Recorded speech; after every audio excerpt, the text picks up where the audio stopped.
ஒரு பெரிய காடு. அந்த காட்டில் ஒரு யானை நடந்து போயிட்டுருக்கு. அதுக்கு எதிர் திசையில் பன்னிங்க கூட்டமாக வருது.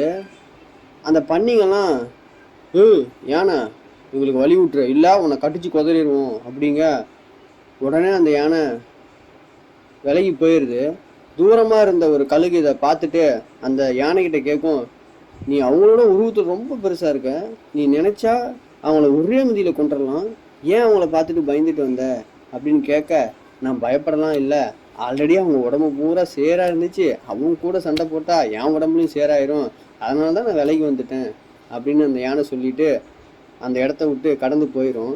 நம்ம வாழ்க்கையிலும் நாம் நிறைய விஷயங்களை எதிர்கொள்ள வேண்டியிருக்கும். எல்லா இடத்துலையும் நம்ம கோபத்தையும் அன்பையும் காட்டணும்னு அவசியமே கிடையாது. எந்த இடத்துல அதை வெளிப்படுத்தணுங்கிற ஒரு நேரம் இருக்குது. அப்படி இருந்தால் மட்டும்தான் நம்ம வாழ்க்கையில் மகிழ்ச்சி என்றைக்குமே இருக்கும்.